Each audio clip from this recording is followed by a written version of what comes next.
I thought they were going to do like Legos. I was wrong. I figured they were going to like, pull down Legos. Where is everybody? My God. All right. This will not be a long live. This is not my normal time slot. I don't even know why I decided to go live now. Oh, wait, I actually do. Because I was listening to somebody and it was driving me insane. So, what's up, Yarn? It's no big dealt me. What does that mean? I'm going to say hi to everyone, members, Patreon, subs, everyone in between, future subs, former subs, haters, lurkers, assholes, and so on. One thing I want to say before I start, Avery, I saw your threat. I want to thank you for that, but I just also want to let you know, you come anywhere near me, my house, or my children, you won't leave. I promise you. You will not leave. So, but thank you now that I have that threat. And yeah, okay. That's first of all. Just wanted to get that out of the way because I saw that right before I started. So, all right. As you guys know, there was a horrific quadruple murder on the University of Idaho campus. And I actually wasn't following the case too much in the beginning. And now I see, a lot of people talking about it. So I started listening more and more. And I'm surprised at the cops. I'm surprised at the experts. Some of the things I heard were like mind-blowing because I don't even follow the case that much. And I knew more than the experts. So put a 1 if you're not familiar with the case at all.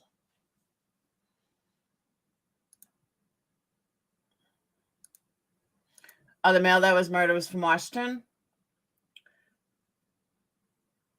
So the police, for some reason, are treating the case like a crime of passion. Okay, does anyone know what a crime of passion actually means? Crime of passion means you did something in the heat of the moment for someone, hey, Hales, for someone that like you love.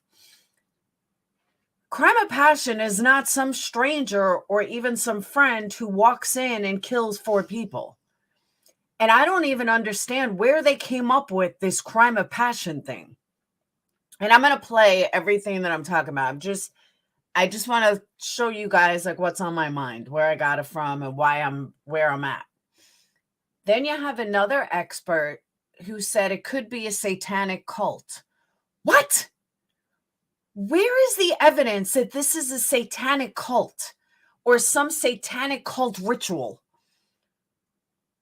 Another one I heard, another quote unquote expert said that maybe they were killed walking in their door.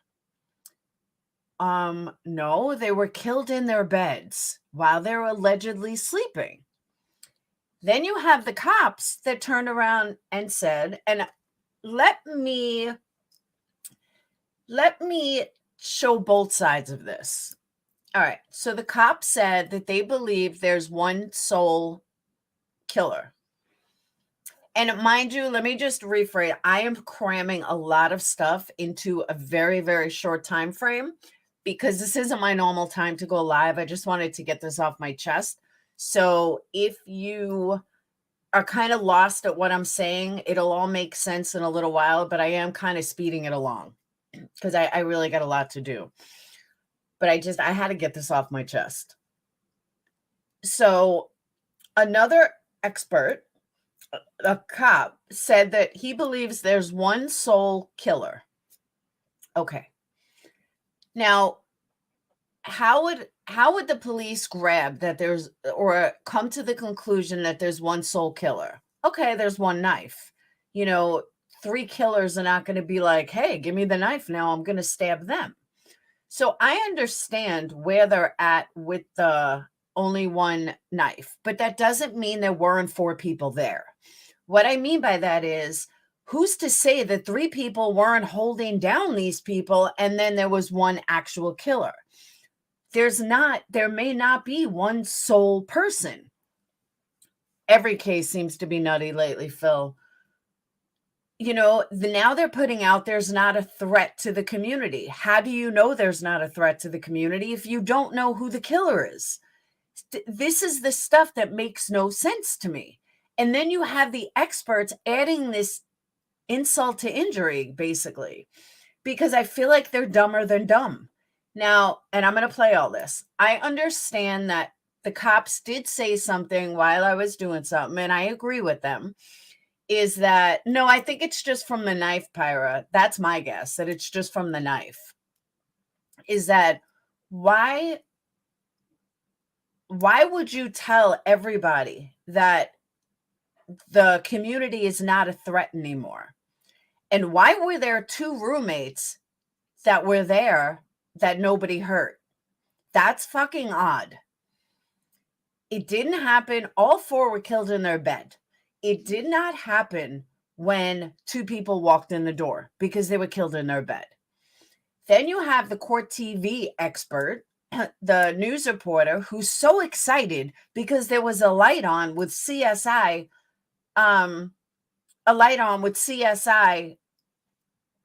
taking pictures. Okay, is this rocket science that CSI is going to take pictures of a crime scene? Hello? Like, I just can't with these people. And I'm going to play it for all of it. Tyler, don't strike me. Now, Tyler laid it all out really well with different streams. And I was listening to him and it was driving me fucking insane. I'm like, these people can't be this stupid. But yes, they are this stupid. So I'm going to go ahead and play Tyler's stream, sub up to Tyler. And I know he's not going to strike me. But listen to these quote unquote experts. It's mind-blowing. Absolutely mind-blowing.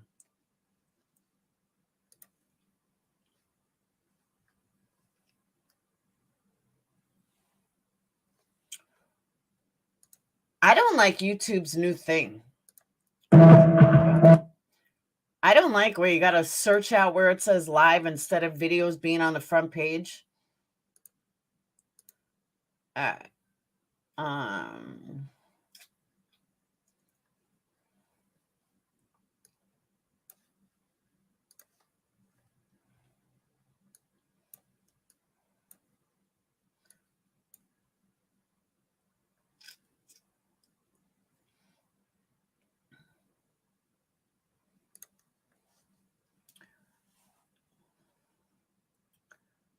don't like that. Yeah.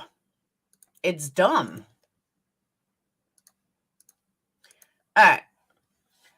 So police have determined that 2 other roommates who were at home on the night of the murders, along with a man seen by the truck in surveillance footage at a grub truck hours before the murders, are not involved in the crime. How do they know this? How do they know that they're not involved?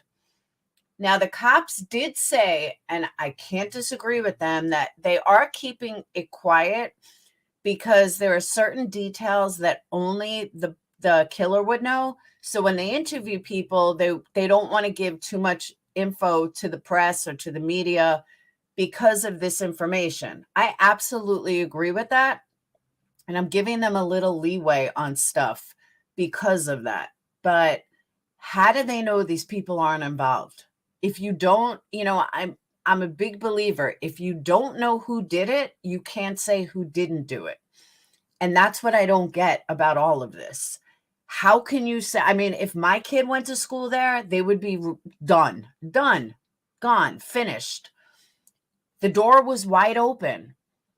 2 in basement floor didn't wake till midday when someone called in welfare. Oh, they were in the basement? Maybe that's why, though. The killer may not have known there was a basement. Hey, Jamie. Additionally, online reports of the victims being tied and gagged are not accurate. The identity of the 911 caller has not been released. During the investigation, detectives searched 3 dumpsters on King Road to possible evidence. They didn't get much. Based on a crime scene experience, a professor and scholar at applied forensics at Jacksonville State said the home was likely a horrifically bloody scene. An image obtained by Fox News appears to show blood dripping outside the home, a sight that Morgan is striking. I don't know that I have sufficient verbiage for that, he said, and I got to be honest with you, I don't know in all of my years of working multiple crime scenes, death scenes, where I've ever seen blood that is seeping outside of a residence. The police chief said there were no signs of forced entry at the home, meaning the victims have been familiar with the suspect. Okay, let me stop right there and interrupt. This is a college campus. Kids are very, very, what's the word I'm looking for? Very nonchalant about locking doors. So to say that he definitely knew them, that I don't agree with either. Because kids just think they're resilient and they don't need to lock their doors. And I know there was like a specific kind of lock on it, but that doesn't mean they used it. Police chief said there were no signs of forced entry at the home, meaning the victims may have been, you begin to think, was the perpetrator known so that the victim would let their guard down and open the door for them? Or it could just be a random stranger who walked in. Or was someone waiting for them back at the apartment and then essentially attacked them when they walked in? Well, we know that's not true because they were killed in their bed. Morgan also questioned how familiar the suspect was with the space, as the individual could have known the best place to lay in wait. Kerndoodle's dad, Jeffrey, shared that his daughter's autopsy proved she had put up a brave fight before she died at the hands of the unknown attacker. Jeffrey said Arizona's CBS that Zaina's autopsy shows bruises torn by the knife. All right.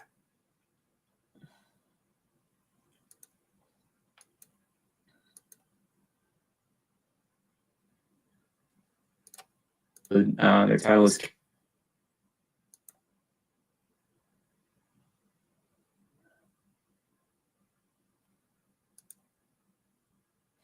All right, here's where we go. This is where I lose brain cells. Hey, Harley. And I literally thought I was losing brain cells. Listening had nothing to do with Tyler. Listening to Court TV, listening to the experts on Court TV, I swear I lost brain cells. I know that you guys are pretty smart individuals, and I think you're going to lose brain cells with me. Different rooms. Were they sleeping? Were they knocked out? How does one person, and they keep saying suspect, how does one person with one knife kill 4 people? No one got away? Very easily, because you had 2 or 3 other people holding these people down. Hello? Not rocket science here. Were they trapped? Were they being threatened? I don't know. Again, it doesn't make a lot of sense to me tonight. Vinny, they died in their bed. Not much to it. They died while they were sleeping, allegedly. If someone put up a fight, guess what that means? That means that somebody was holding them down. Hello? What happened in Idaho? The other part of it, you have the 4 victims. There were 2 more people living in that house. 2 other roommates. 4 people being stabbed to death. An incredibly bloody scene. I've seen pictures with the blood oozing out of the side of the house the next day. So how are 2 people inside there that didn't hear anything, didn't see anything? We know there wasn't a call until like noon the next day. And they're saying that the murder was sometime in the, middle of the night, early morning hours. But for hours, no one was called. No one knew what had happened in there, except, I guess, for the killer. How are all of these quote unquote experts and reporters not thinking that there were other people holding them down? There were other people that were making sure that they couldn't stop the lone killer. I get that there's one killer, there's one knife. I get that. All 4 were killed with the same knife. Totally get that. But to sit here and act like there was no other people there is fucked up to me. Just because the other people didn't actually do the stabbing doesn't mean the other people weren't there. No, Joel, but 4 people, if this was a gunshot, let me give you my theory on this. If this was a gunshot and a single person shot 4 people, I can live with that. 4 teenagers that some of them fought back, there's absolutely no way that somebody wasn't there holding them down. Because remember, all 4 of them died in their bed. So something had to hold them down in their bed, or they were drugged, which hasn't come back yet. Like toxicology says they died due to stabbing. So you see what I'm saying, though? One person would not be able to contain the other. That's what I'm saying. Because it's not like, remember, it's not like one person died in bed, another person died in the hallway, another person died halfway through the house. Then I would say it's one person that did all of it. Because, he grabbed her while she was running away. He grabbed her while she was doing this. Then I can understand. But all 4 died in bed. Somebody was holding them. So when they keep saying a lone person, the single person, yes, one person did the stabbing, but not one person was there. If you know what I'm saying, that's my opinion. And that to me makes the most sense.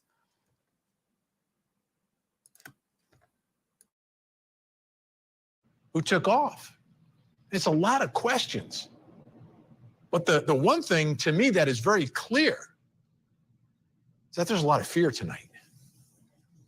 A whole lot of fear tonight in Idaho. This is a brutal killing for innocent people, for people with so much ahead of them, just living their college life.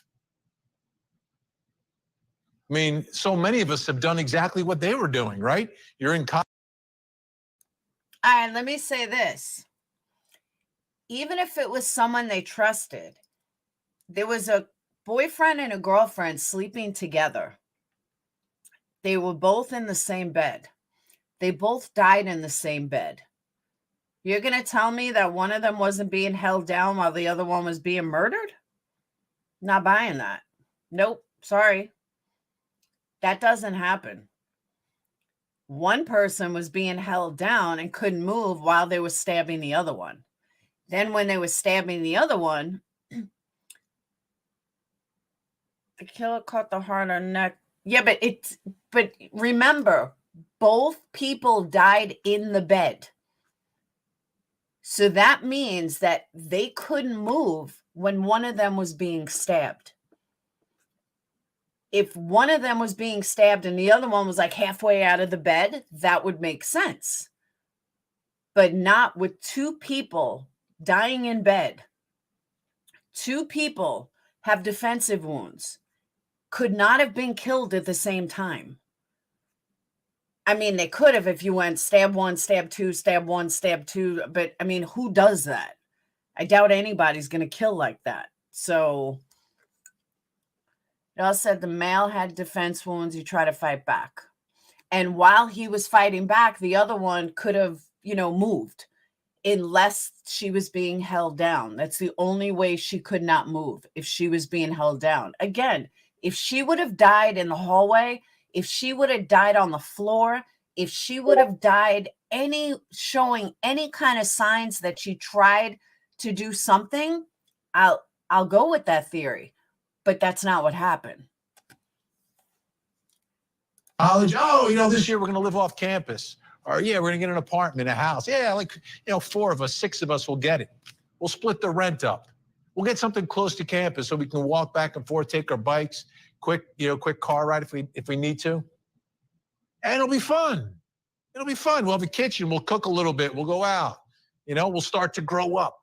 We'll get ready for the rest of our lives. But it didn't happen. Not for these 4. I want you to take a listen, because that fear tonight, the chief from the Moscow police speaking last night or yesterday, late in the day, take a listen to what he says here and listen closely. We do not have a suspect at this time, and that individual is still out there. We cannot say that there's no threat to the community. And as we have stated, please stay vigilant, report any suspicious activity, and be aware of your surroundings at all times. This was significant because this was a change. Now that has now changed again into there's no threat. This was a change from the original statement that was released. Okay, what he just said is we cannot say there's no threat. But on November 15th, they said based on information from the preliminary. Thank you, Yarn. Woo woo. Hold on, I gotta play my song. Hang on. I forgot where it was for a moment.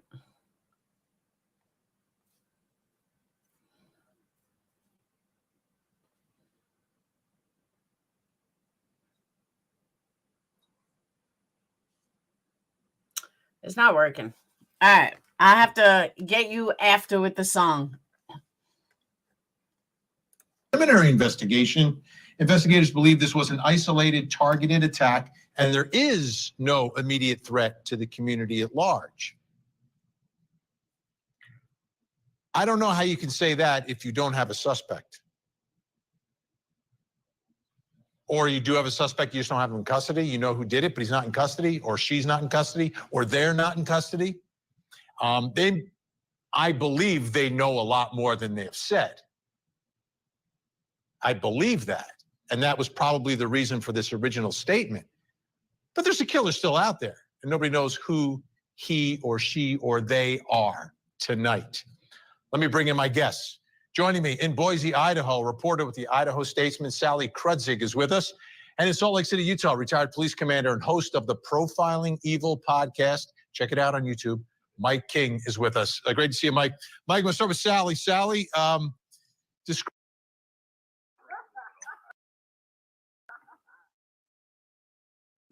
Thank you, Remy. For all the people that are trolls that are watching, go home. Thanksgiving break is coming up, and rather than finish classes until that, many of them have gone home. We had a reporter out there knocking on doors. Hang on 1 second. Just let me pull up. All right. Hang on.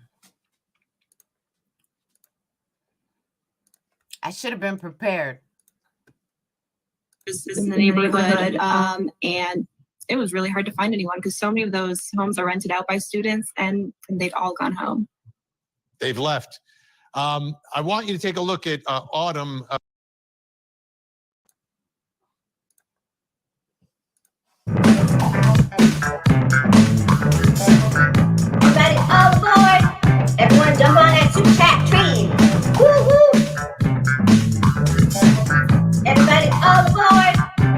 jump on that super chat train. Woo-hoo!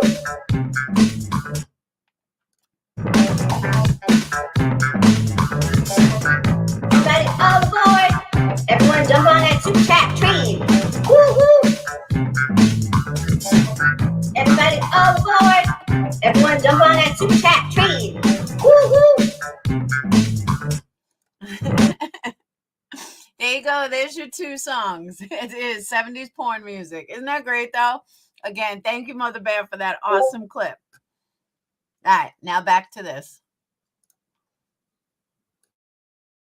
Goncalves, who's the victim, one of the victim's sister, posted this on Instagram yesterday. Mike, take a look at what she said. She said, if you have friends, family, or loved ones in Moscow, our family encourages you to get them home. Police say isolated, targeted attack, but it is isolated until it isn't. No one is in custody, therefore no one is safe.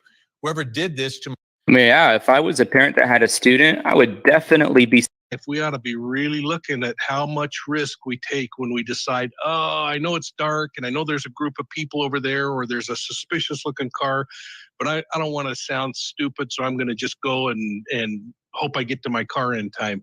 These things are really, really serious. And the police department, they may have stumbled a little bit in the beginning when they said there's not a threat to the community. Holy cow, if you haven't arrested somebody and they're saying he or this, that they're making this singular in nature, it sounds like they know that there's somebody that was responsible for this act, but they don't know who it is because they haven't made the arrest or they haven't found them at least.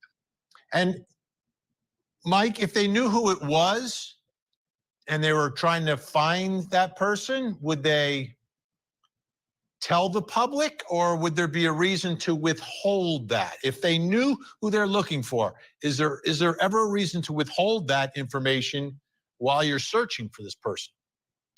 Man, what an incredibly difficult balance beam that is, isn't it? I mean, you have this interest in saving and protecting the public and alerting them and bringing this predator to justice as quickly as you can. So one side of the fence would say, absolutely, you say, we're looking for this individual. This is the kind of car we last knew them driving in. Here's where they... I think this is where I started to lose brain cells, because if they knew who the killer was, they would fucking arrest them. Plain and simple. They don't know who the killer is. So I don't understand all this word salad coming from an quote unquote expert. The bottom line is just be straight up. Not everyone is dumb. If they knew who the killer was, they would have arrested him. Plain and simple. They have no idea who did this. None. Frequent. But when you do some of those things, you put at risk the chance to gather maybe some forensics evidence or follow and watch them in patterns they're doing. But we're not looking for missing bodies here, Vinny. We're looking for a suspect that committed 4 homicides or multiple suspects, and you got to get them off the street as fast as you can. See, and Phil, I would agree with you in many instances, not this one. I do not believe that the cops know a lot more than the public. We're talking about a very small, hinky town. So I do kind of disagree with that. I think the cops are clueless. And many times the cops are clueless. They don't know answers. You know, they know that 4 kids were brutally murdered, but they have no idea who, what, when, where, why, or how. So I really don't think they know more than we think. Yeah. And Sally, what have they said about the weapon here? What do we know about the potential weapon? So initially what we heard was it was some sort of edged weapon. You know, we were talking to local store owners, and it turns out police have been going around asking about specific brands of military grade knives, asking, have you sold any of these types of knives recently? And then we just got the coroner's report a couple hours ago, and the coroner did confirm, yes, it was a knife that killed these students. Mike, the weapon, though, is still missing. It's still missing, though, correct? Yeah, that's correct. Police have said they still do not know where it is. They're still searching for it. All right, Mike. Thanks, Carson, for that super chat. By the way, Lisa, I sent your gift in the mail to you to Mexico. are asking about specific types of knives, these military type knives. What does that tell you about the information that they've been able to gather here, even though they haven't found the weapon? Yeah, I mean, isn't that something to say we're looking for a K-bar knife and defining exactly what that weapon is? What gave them that information to say that's the weapon we're looking for? Enough to go to stores and say, do you sell this particular weapon? And thankfully, if they do know this piece of information, they're going to go back and be able to go to distributors and find out what locations do sell that kind of a weapon. I suspect that this weapon has been in the possession of the killer for some time before this event, and that it's going to be a pretty long shot to find video footage of them just picking it up the night of the murder or the day before. I mean, that's a little bit hard, right? Because like you could go pay cash. See, that was my question too. Why? Now, I'm not a profiler, so I can't say that he's wrong. And I doubt he's wrong on that. But my question is, what makes him think that? Like, why does he think the killer had this gun, had this knife in his possession prior? Like, what would make him think that? That's a question I want to know. And I'm not saying he's wrong, but I just don't know. I just want to know why he would think that, or why he thinks that. Somewhere far away for a knife as a murder weapon, and nobody's really paying attention. It's not like you have to register and that kind of thing. Ali, do we have any idea, like a school like this, is it mostly in-state people who are going? Are there people coming from out of state? I mean, because I'm wondering if it's a possibility that if this was a student and everyone's going home, is someone leaving the state? Any idea about the student body there? Right. I would say this majority in-state, but then also Moscow, Idaho is right along the border of Washington. So there's also a lot of students coming in from Washington. That's probably the two states with the biggest population, but there are certainly out-of-state students as well. So Mike, how much of a challenge is this? I mean, because I would think that it could be someone who lives locally, could be someone who is passing through, could be someone connected to the victims, could be. Okay, Vinny, you just lost all respect from me. Let's see. It could be someone they knew. It could be a stranger. It could be, welcome, squirrel. It could be some crazy person. I mean, really? Duh. I think we know all that. Like, this isn't rocket science, Vinny. Of course it could be anybody. Duh. Be a random student. How difficult is it when you have a university and you have a population that's there and then can disperse at any time, go back home? Yeah, and that the university is located at a crossroads heading east, west, north, well, west, north, and south primarily. So it has arteries that are bringing a lot of folks through. There are two major highways that kind of split the downtown region, and we know that two of these kids were at a bar downtown, and I looked online and there were a batch of bars down between those two highway systems through that section of town. So you have to think about the victimology. Well, even if you watch that Grubhub video or whatever we did where they were doing the food truck, there's so many students coming and going. I mean, there's so many students coming and going at that time of the day. So the list of potential suspects at this point is through the roof, enormous. Hey, Junebug, thank you so much for that super sticker.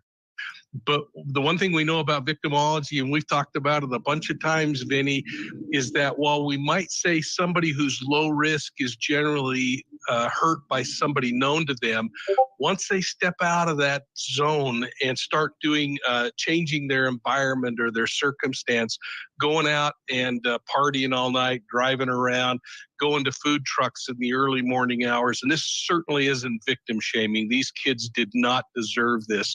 They But did when exactly what we all did. Yeah, exactly. But when you change that, you change your risk level, and that changes us from being targeted to being victims of opportunity. So Now, correct me if I'm wrong, but these two were two of the murders, right? These two were murdered?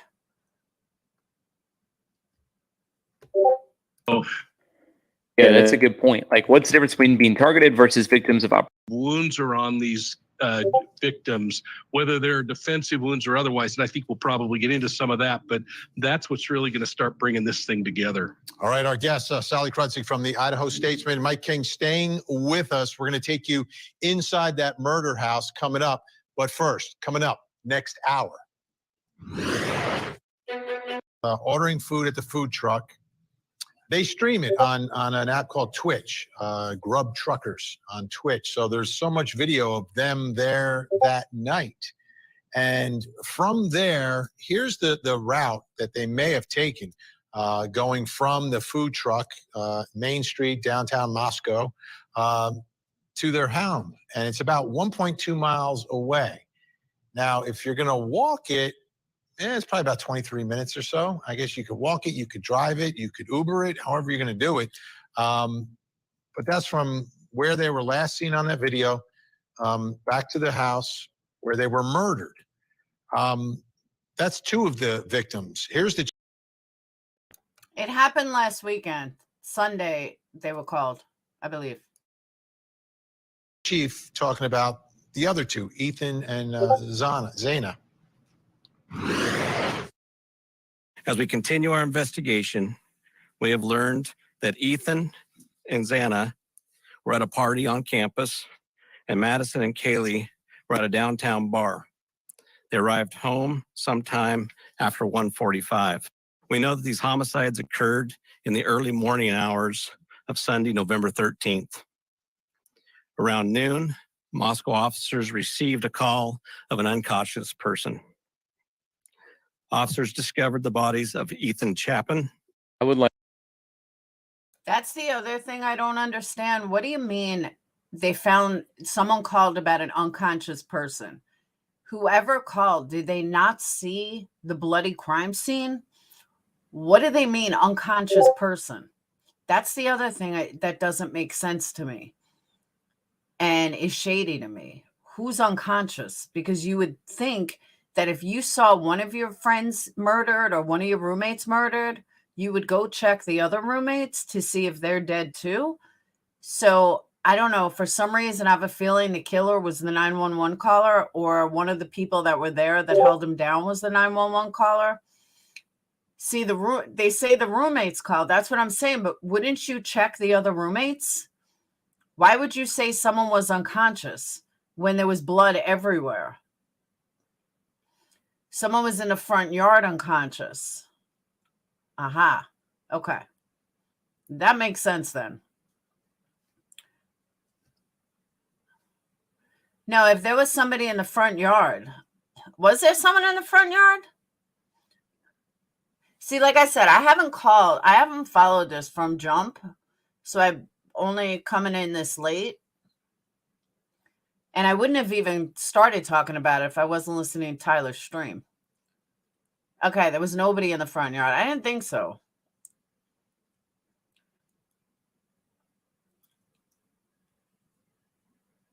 The cops came, no one was there.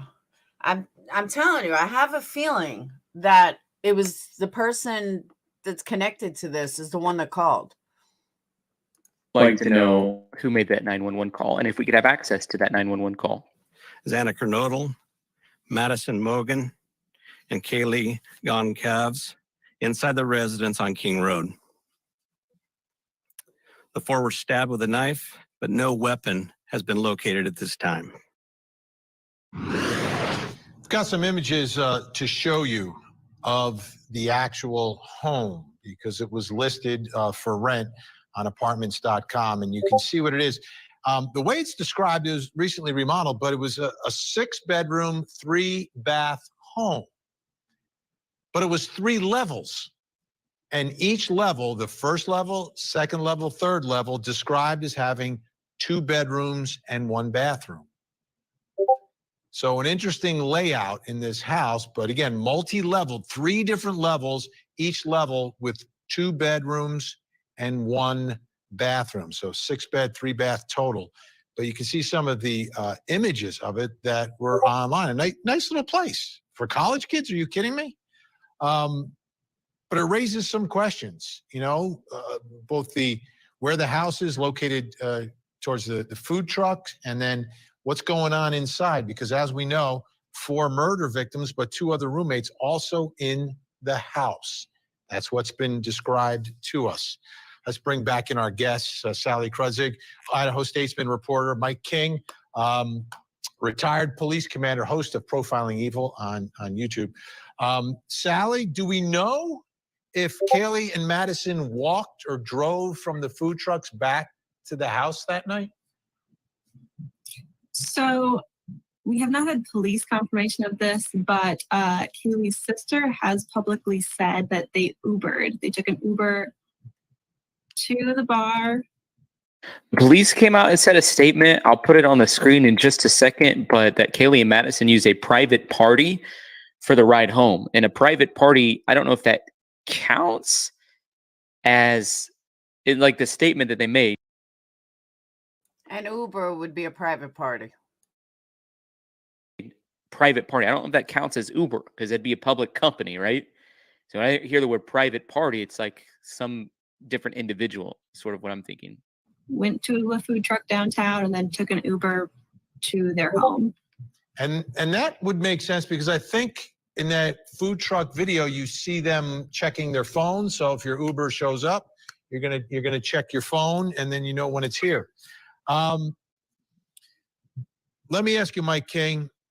You saw the description of the house. We took you inside. 3 levels. Does that make it more possible that 2 people could have slept through a quadruple murder inside the home? Bang So on. we start thinking about the multiple entries that are into the home. Look like sliding glass doors in some rooms, whether there's a back door and a front door. Certainly 3 floors, you can get some separation. And again, you think about this, college kids, and some are playing music, others are listening on their iPods and zoning out and not hearing what's going on. Some may just flat be asleep. This is different than a gunshot homicide. This is again, it's going to boil down to whether this was a horrid, aggressive, violent, multiple stab wounds kind of a thing. And I hate to be too grotesque, or was it more of an execution in each of these murders? And so that could lend one way or another whether someone was able to hear or not. But I'm not too concerned that there actually were people inside the home that didn't hear something, Vinny. It took them until noon the next day to go check on their friends and say, hey, are you going wherever we're going, and make the discovery. Sally, this was originally, there was reporting originally that this was a crime of passion. Where did that come from? What was the genesis of that phrase? Be prepared for the most idiotic statement you've ever heard out of an expert. Physiology.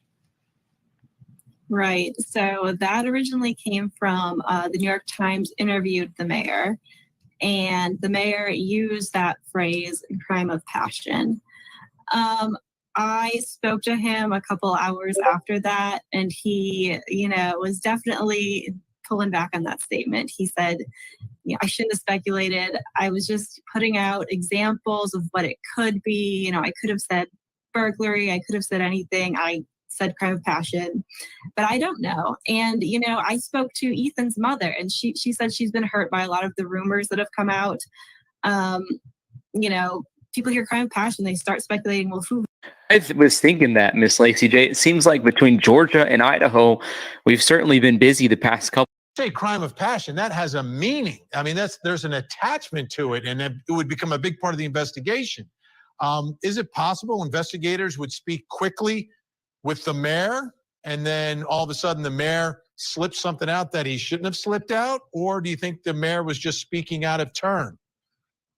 It feels like the mayor didn't know how to verbalize this horrific event, and that came to mind.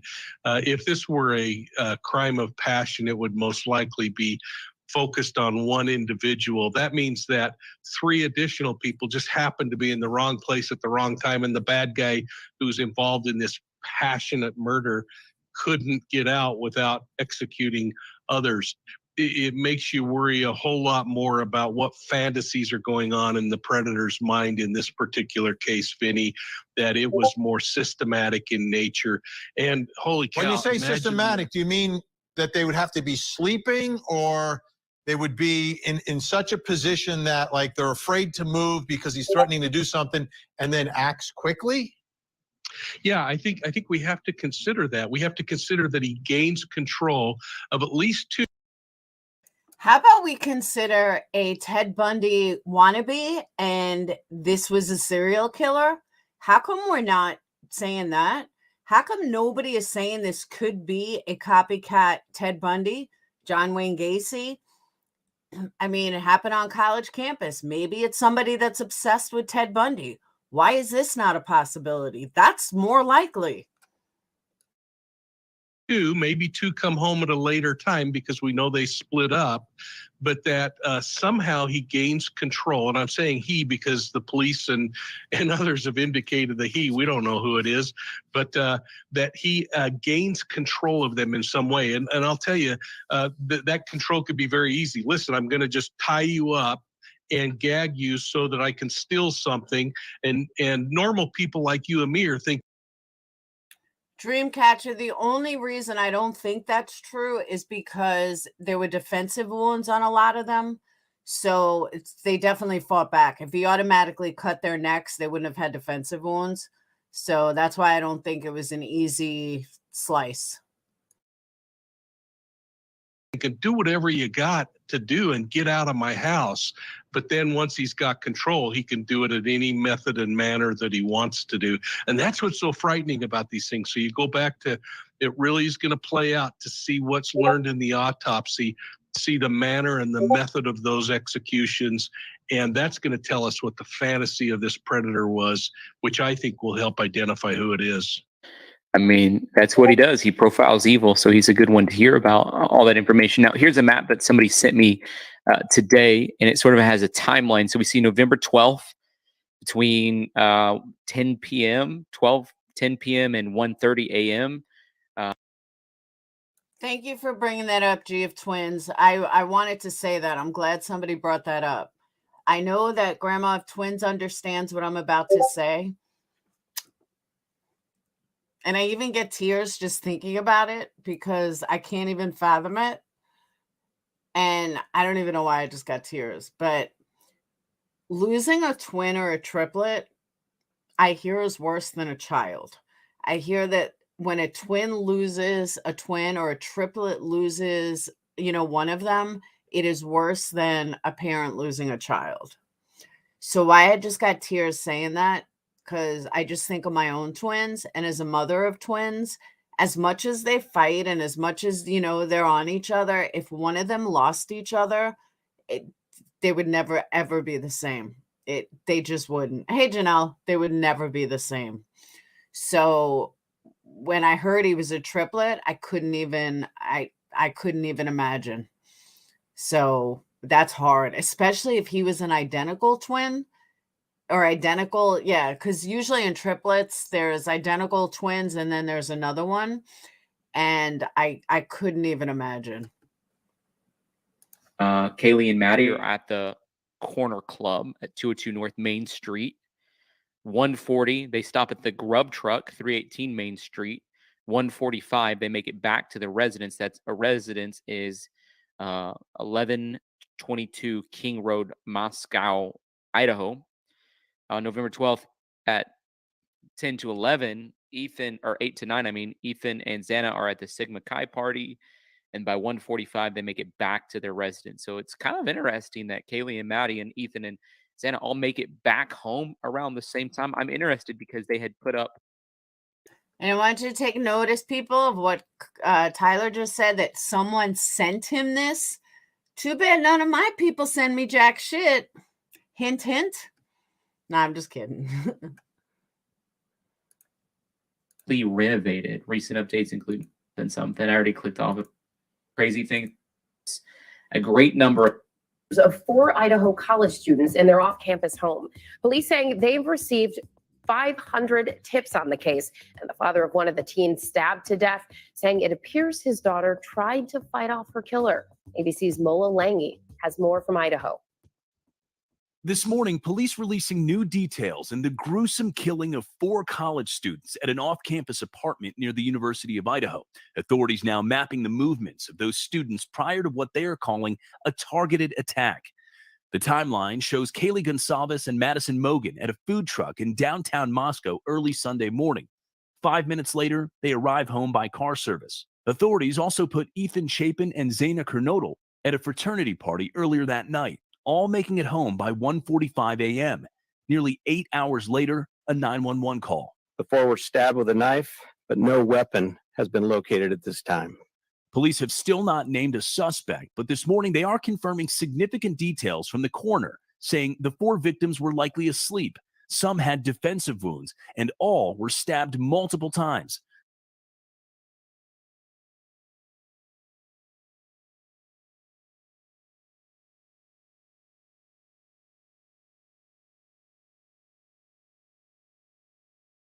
But no weapon has been located at this time. Police have still not named a suspect, but this morning they are confirming significant details from the coroner, saying the 4 victims were likely asleep. Some had defensive wounds. Okay. All victims were likely asleep. But that's not true, because even if they were asleep, they had defensive wounds. So one of them would have woke up the other one. You know what I'm saying? Like, it just doesn't seem like the cops have it all right. All were stabbed multiple times. Some had defensive wounds. So some of them woke up and not the others. Why did they leave the 2 roommates alive? Like, I have so many questions that nobody's answering. And, you know, the cops just, some of the stuff they're saying just isn't making sense to me. And all were stabbed multiple times. The coroner also confirming to ABC News they were killed using a large knife. Our detectives have gone out to local businesses to see if some type of knife was purchased in the recent past. This TikTok video shows Kaylee, Madison, and Zaina inside that home just weeks earlier. The 2 other roommates who... You think it's pronounced Zaina or Xana? Yeah, Miss Lacey J, the red sweet.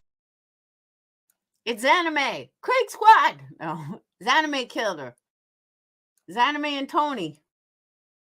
Which guy's very sus. Let's pull that up again in just a minute, because I know they're saying he's cleared, but it just doesn't make sense. Survived the attack also in the video. They have not been identified by police. We're blurring their faces. Police saying at this time they do not believe they are involved in this crime. ABC News has learned those survivors did not make the call to 911.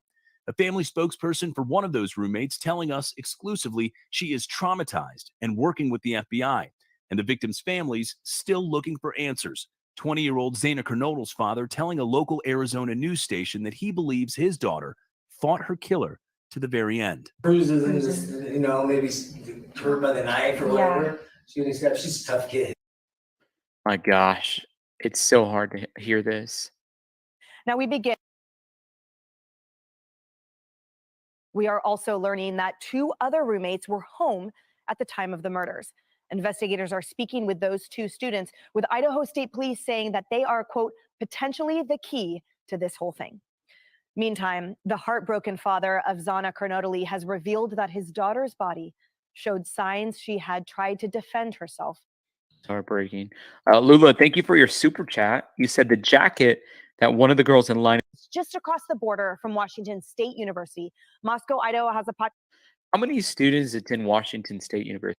Largest incoming freshman class of all time in 2022. And now, however, the campus is a ghost town, with most students having fled home after this horrible tragedy. Yeah, first of all, sorority life is huge. I mean, sorority and fraternity life is huge. So obviously it's a party town. A lot of these homes have parties, but that's nothing new. Every college town with a sorority and a fraternity house has parties. But the timeline is was used by one person. There could be an accomplice, but if it was one knife, the coroner says that that same knife was the knife that was used for all 4 murders. You know, likely one knife is what the coroner is saying, that in his investigation that it seems that the knife wounds were done by the same weapon. So now it's a question of how in the world did they get in? The father says that there's a combination on the lock on the front.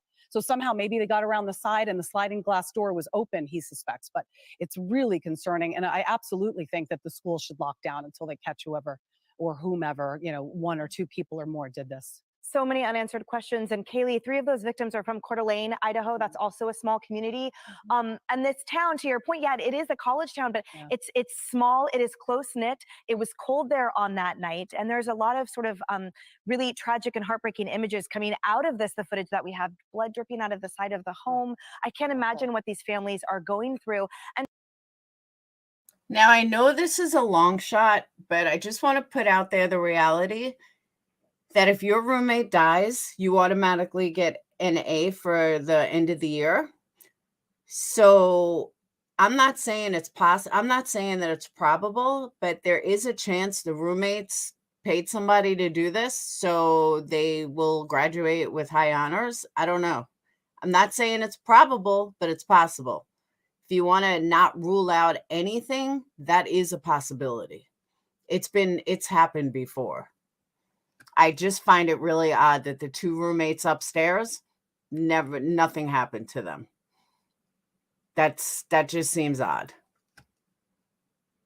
And to Julie's point, you know, there are a lot of, I would say, complexities or sort of haziness around the circumstances. Yeah, it's always been like that, the Garden Grower. Now, I don't know if it still is, but when I was in college, it was. It's always been like that, at least in New York, that if your roommate dies, you automatically graduate with honors. I mean, you finish that year with honors. Now, is that still like that? I don't know, but it was always like that. It's not urban legend. They were on upstairs. Oh, they were in the basement. Someone said they were upstairs. That we have yet to learn that perhaps are exacerbated because it's a college town, right? If you're out and you're having a beer and then you get pasta at 2 a.m. and you stumble home and you're sleeping late as the roommates, there are a lot of factors here that we don't yet know about for sure, but that might be in part contributing to the questions police have and to the fact that there aren't yet any clear-cut answers how the person got in, why X, Y, Z. Right. Yes, which is why, you know, as one of the parents, or I think multiple family members have said, like, there's no room for speculation here. By all accounts, these kids were just kids trying to have, you know, a normal night on a college campus, and then this happened. So the speculation, I think, needs to go. As we do on this show often, you know, it's important to talk about the victims, and you've said their names many times. But one of the moms who hosted a vigil, not a mom of one of these victims, but a mom who knew the victim. I really like her cross necklace. My question is your question about this murder weapon. Yeah. It is it raises a lot of questions that it was one knife. It makes you think, was there more than one person? Or it was likely one knife, they say, not confirmed yet. But this, if it was one person, they had to be skilled at using a weapon, because one of the fathers said my daughter was fighting back. Yeah. And to do that to 4 people, if there was one weapon and one person, I would think that that at least narrows down a little bit that this had to be someone who knew how to use No, that's a a weapon. great point, though, regarding it being one person, because one person able to take down 4 people, one of them was a boyfriend. So it wasn't just girls, there was a guy. I mean, yeah, if it's one person, I understand what they're saying, but at the same time, they're asleep. So one person snuck in while they're all sleeping. So it's not like it was 1 versus 4. It was 1 versus 1 sleeping person at a time. Guy there too. I would have a hard time believing only one person was involved. That's my hunch. Right. And I have to say, there are so many potential factors that can lead to a circumstance where people are compromised in some way. Yeah. So as we sit and sort of say, okay, well, 4 people on one, that seems clear. Not that that's what you're saying, of but course. there are many things that could compromise an individual. One of the most horrifying attack stories I heard involved a I'm just thinking about how heartbreaking it was for the other roommates who were upstairs in the house, right?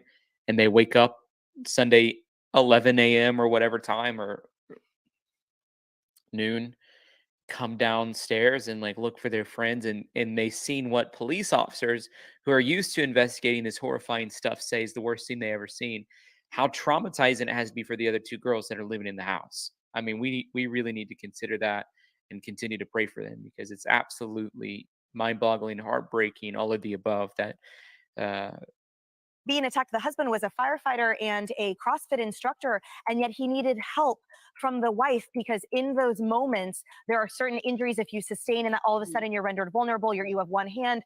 Those circumstances are just absolutely frightening, and where you're truly fighting for your life. That's right. What does it say to you that the FBI has now deployed this elite unit? We are now pooling resources. It expands then the resources on the part of the state of Idaho into the federal connection, which means not only networking and connections, but also the caliber. It means the resources that Idaho has tapped into now is the utmost elite as well as innumerable. That's right. And I think it shows that they're concerned about an ongoing threat, right? At first, the police came out and said this had been targeted. All right, let me just add to this. The utmost elite, the FBI. Okay, here's a newsflash, people. With all of the utmost elite in the cases recently that we have seen the FBI get involved in, what has the FBI actually done? Nothing. All of these FBI cases, the FBI has done absolutely nothing. So let's call a spade here, and let's look at the reality. So people need to stop having so much faith in this upper elite FBI, because in what we've seen in the last 10 cases, they've done squat. Targeted. They didn't think there was a threat to the wider community. And now they're saying maybe that's not true. Maybe there is a wider threat. The FBI can certainly help with that, particularly across state lines, as we know where this university is located. But this week has just been so awful. You know, college kids have a hard time right now. We've seen this tragedy, the tragedy at the University of Virginia, my alma mater, which has just been racked by the killing of these 3 football players. College kids have a lot to cope with right now. And like you said, Julie, this was a happy place. This was a party school. You know. Yeah, I'm scared to death. I got 2 of them leaving for college next year. Very good school, but one where people went to have fun, and just to have this happen to these young people, and especially if there is a wider threat still at large, that is so scary for these kids who are still dealing with so much in their lives beyond this. They shouldn't have to deal at 20, have to wonder if there's a threat in their community. Yeah, that's right. Our hearts go out absolutely to that Vandals community, which we love. Dr. Siegel, I want to get your input on this specifically. The forensic pathologist came out and commented. We'll get your thoughts on the other side. The other 2 roommates were there at the time of the attack? All the information we have from our investigation is that, yes, they were. Okay, but they were unhurt. That is correct. When there's this many stab wounds and there's a lot of blood is very slippery, and sometimes the perpetrator is cut by the slippage of the knife, and some of the blood at the scene can belong to the perpetrator, and DNA will be able to evaluate that. So, Doctor, the relevant part of that video was that second half where he said sometimes the blood essentially could mix and we could ID the perp through the blood. What else can we look forward to learning from that crime scene from a forensics pathology perspective? Number one, no better forensic pathologist than who you just saw, our own Dr. Michael Baden, the best in the country. I agree with that. His point is that DNA analysis is going to tell us a lot. Blood is slippery. We may see some evidence, DNA evidence of 1 perpetrator or 2. To Julie's point, I think 2 is more likely because somebody had to hold these people down. Thank you. Going on. Dr. Baden also said we can tell the time of death and we can see if this was over a certain period of time. Was there a sequence? I'll tell you what I've written a lot about, which is the fight or flight response. You're there and this is happening to you, you freeze. And so that doesn't. Yeah, for some people, that's going to be their response. Sounds like for the station. And Kaylee, I really appreciate your perspective too, remembering those victims, those 4 beautiful kids. They're kids. Yep. Our heart goes out to them and their families. Wow, I know that there's some coverage, some levels of Where's my pen? How are you guys doing? How are you? I'm doing fantastic. He's not interacting with them, which is Strange. He's just standing near them.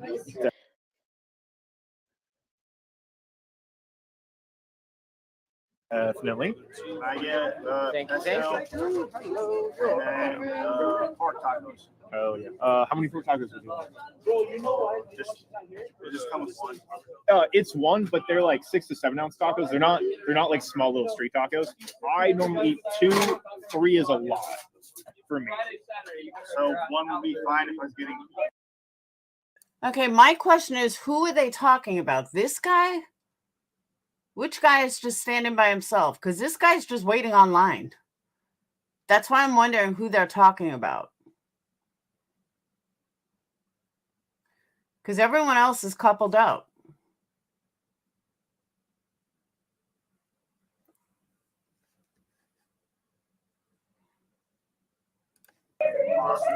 Yeah, that's going to be almost 2 pounds. I better get. I don't know, Evil Concept, you say the amount of law enforcement and FBI involved, it seems way bigger than Hoodie Guy and serial killer. You'd think that, but there were 200 law enforcement assigned to Kylie Rodney's case, including over. Not like small little street tacos. How are you? I'm doing $10. Huh. Sorry, I need to put that bigger for you guys to see. I do have a big burrito pork here for you. Cool. Thank you. 47. Thank you very much. Where'd the pen go, guys? Where's my pen? How are you guys doing? How are you? I'm doing fantastic. I seem to have lost my pen, but that's fine. What can I get for you? Okay, you guys saw that. They moved, he moved. Which guy? Bottom left in front of big guy. That's a girl. Oh, this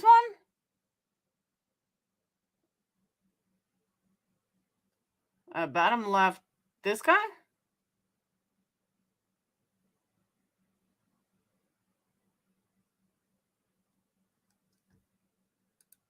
Look, as soon as she's done paying, watch. Where'd the pen There he go, goes. Guys? Where's my pen? How are you guys doing? How are you? I'm doing fantastic. I seem to have lost He's not my pen. interacting with them, What can which I is get for you? strange. He's just standing near them.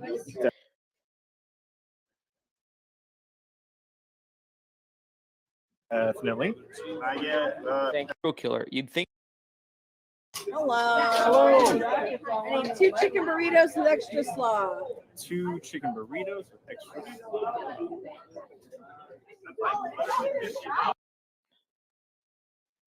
Very interesting.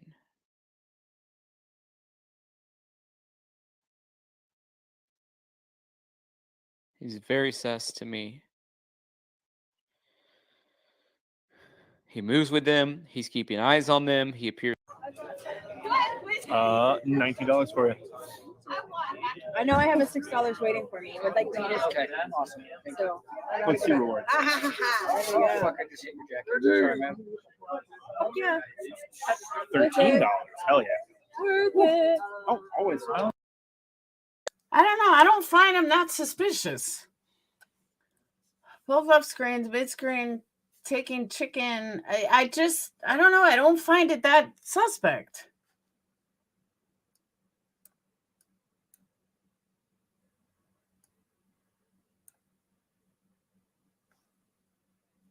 People assigned to it is probably a bigger sign that we have no idea what's going on. Okay, you got it. 2 pork tacos? Done. 1 5 cheese, 1 basil pesto, 2 pork tacos, $24.50 for you. Thank you. 2 Don Toms. Again, he's just standing out there, sort of like watching them, it appears. 79. Thank you. I'm going to do this. Hold on.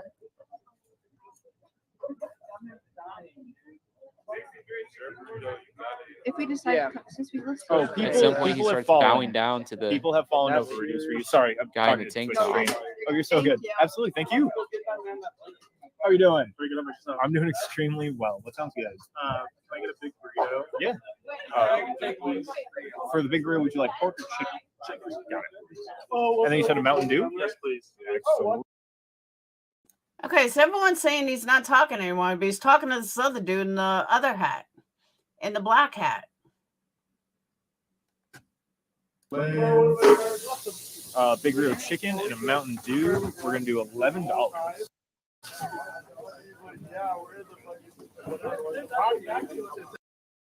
From what I understand, though, Carolyn, they said nobody's cleared at this point. They went back to nobody's cleared. I heard that earlier.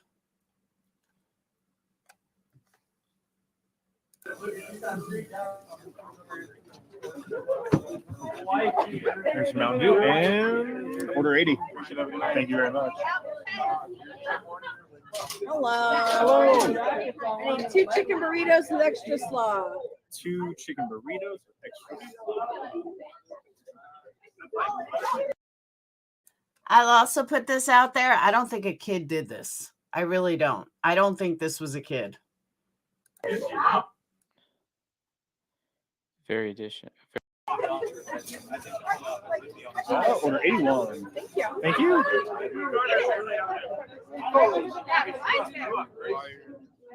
Extra slaw? Is that a charge? No, it's not a charge. It's just a modifier. He's talking to this dude right here. He's talking to a lot of people. But I really, let me put this out there first.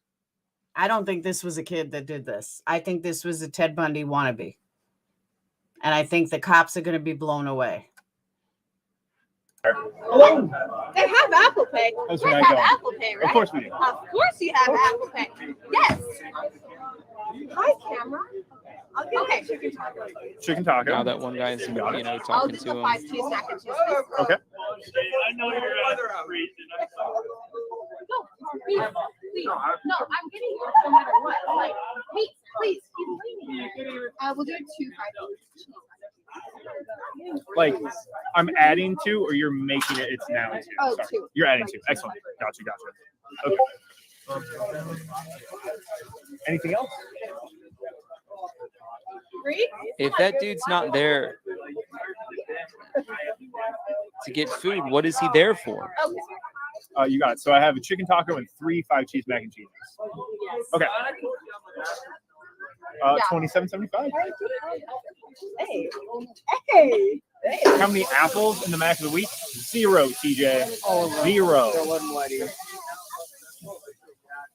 Order 82. Thank you.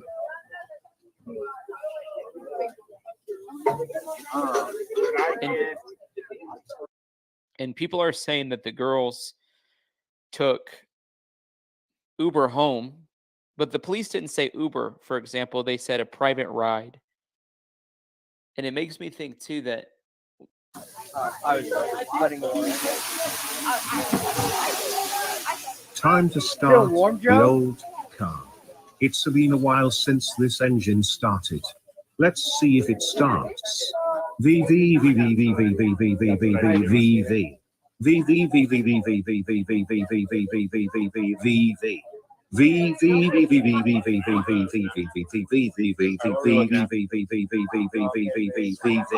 Smart, Eric. It's probably good to not lose your wallet.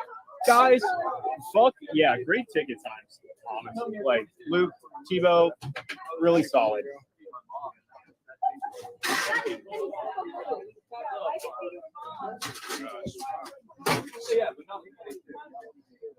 Love it. So, Joe, how close are we to you sitting down on Friday nights? I mean, that was a solid rush. It's a good thing that it ended, but this is Friday and Saturday in a row they got you down round 1. So I'm liking it. Liking it a lot, guys. I guess he's gonna fucking need extra slaw in a second. This bad boy. Tebow's thinking to himself, if I start slowing down on Meg, maybe I'll get to sit down. He's gonna try to sabotage. Maybe he's their ride. Maybe he's the Uber driver and that's why he doesn't know anybody. And they're like, can you wait 5 minutes so we can get food? That's a big possibility too. Gosh, me. I actually Was wondering if I was. Rhonda, thank you for that super sticker. What a blessing. Thank you. That's what I was scared. Nope. Yes, let that fear. You guys know. You guys like the highest exam I saw was 13 minutes, which is I'm very satisfied. You guys have worked on the truck, and Derek and I have been the ones on grill and Mac, and we've had longer ticket times than that. Like, you're doing well.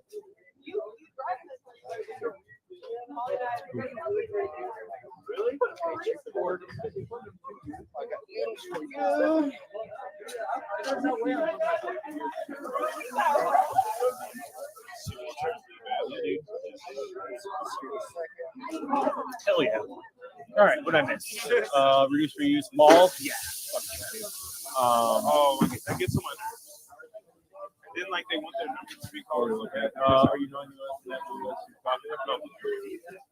Tomahawks, what's the side for? How are you? How are you doing? How are you? I'm doing extremely well. What's on you? Yes, that death by garlic is extra. Yeah, definitely. Mickey Duff, Death thank by you for that garlic. super We'll sticker. add chicken What a to it. blessing. Anything else Thank for you. And then can I do the 5 cheese? And 5 cheese? Yes. Can I add chicken to that? Of course. We're doing death by garlic with chicken, 5 cheese with chicken. Anything else? Love it. $23. There's that picture. Do you guys have any NFC? Go Ben. Any whatever sort of payment you have on your phone, we can take. Order 84. Thank you. We do not have the scan one though. So like if you're trying to pay with Cash App, you have to like scan a thing. We don't have any sort of QR crowd. How are you doing? Sorry, good. Oh, no. Good. Excellent. Sorry. Okay, yeah. Can I get 2 chicken tacos? 2 chicken tacos. You got it. What big burrito? $7.50 if that's everything for you. Slide. Yeah, slide, tap, insert, facing you with the chip, any other.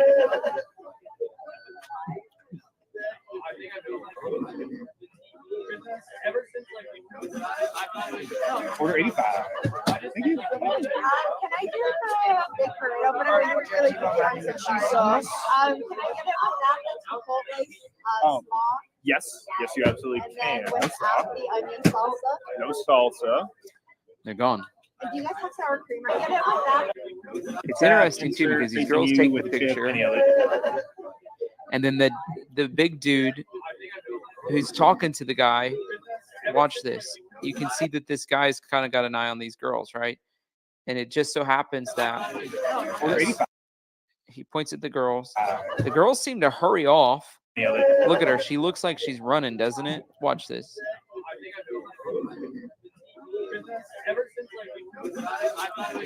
Order 85. Looks like she either stumbling and running, and so he's looking away, and then this other guy comes up to get his food, and when he does, there's major distraction. The hoodie guy looks around and then takes off pretty fast. He doesn't say bye to the guy that he stood there talking to. He sort of waves, it looks like, at the girls or something. And then he continues to walk, and he does go around the building. And I don't know why he's going that way. It's not the same place.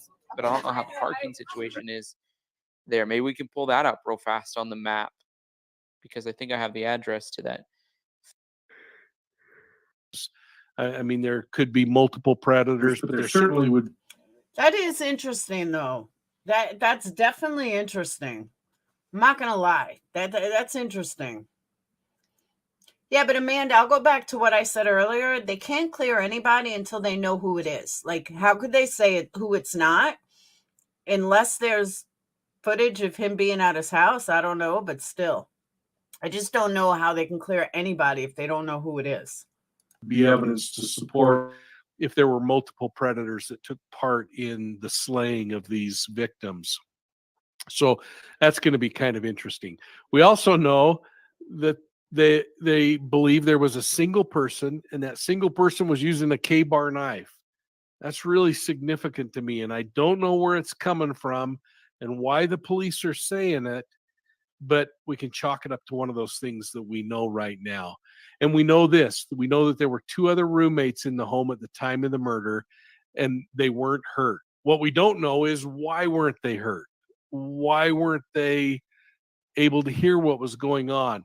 And this, of course, leads me and many of you, as I'm reading through these, to speculate further about what happened in the course of those homicides. I mean, was there a single intended victim and all the others simply got in the way and the killer had to silence them? Or perhaps it was a 2 and 2. The girls came home, a predator killed the girls. In the course of committing those homicides, the other 2 victims walked in the door and had to be killed as well. Is it possible they stumbled onto a burglary in progress and the offender, instead of running out the door? This is probably where I turned on Tyler earlier. It was from here on that I heard. First of all, they already said that they were sleeping in their bed, all 4 of them. So everything this dude is saying is not true. Or killed everyone. It's possible, but I don't think it's probable based on what we're learning. And frankly, how did this offender get control of 4 people? I mean, the only thing I can think about the offender getting control of the 4 people is because the 4 people were asleep. We don't know if there were signs of an attempt to escape or fight, or if these victims died in their beds. And maybe some of you are hearing, especially locally, some things that the rest of us are not. But here's some great video from the food truck streaming, and I want you to watch it. And let's just, many of you are asking, is it possible somebody is in the wings watching them? Let's see.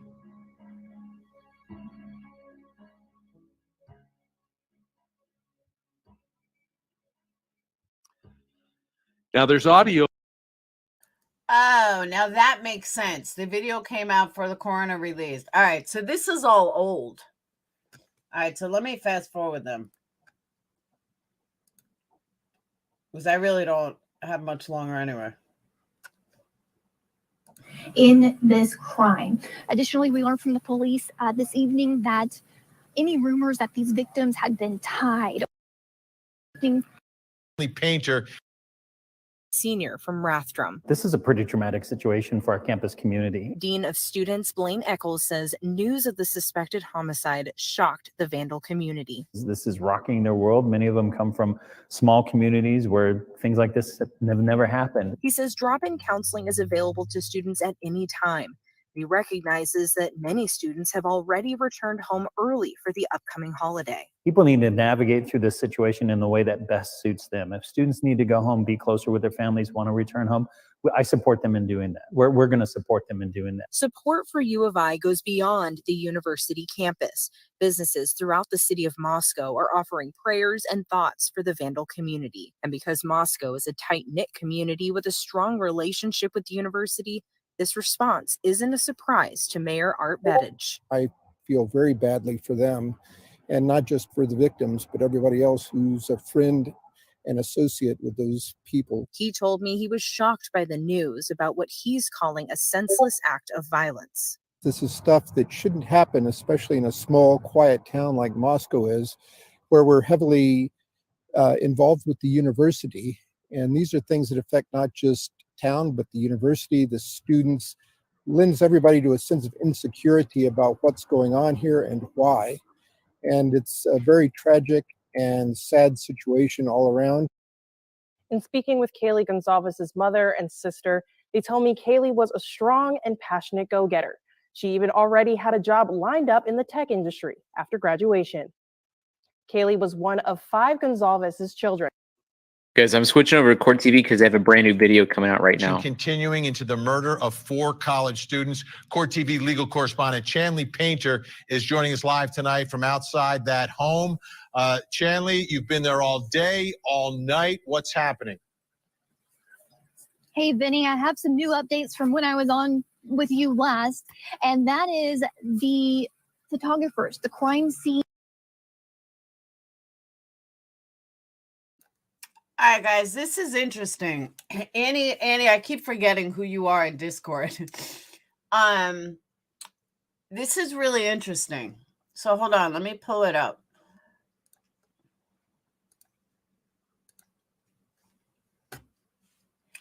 All right. Sounds like clickbait, but it's not. Last night after 2 a.m., our neighbor's sweet little dog was skinned like a deer. No animal did this. Our dog is bigger and was so anxious about the same time that he tore his bed up into 1,000 pieces. Also, our cat has been missing for the last couple of weeks.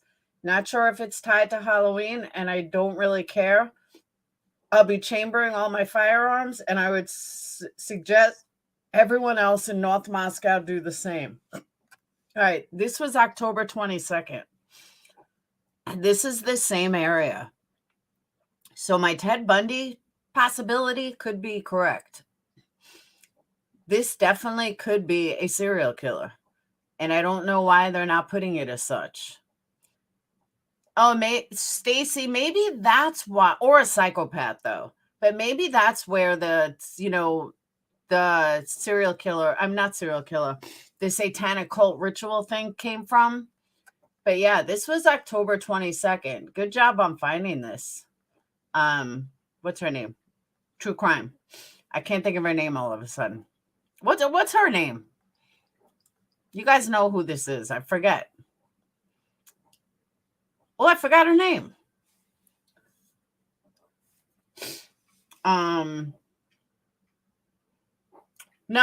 What's her YouTube name? Grizzly. Thank you. Grizzly's True Crime. Thank you. See, sweet Carolyn, what would I do if you were blocked? But I really do think that, Anne. I think this is a situation like that. I really do. I am not bullshitting you. And this just kind of confirms that.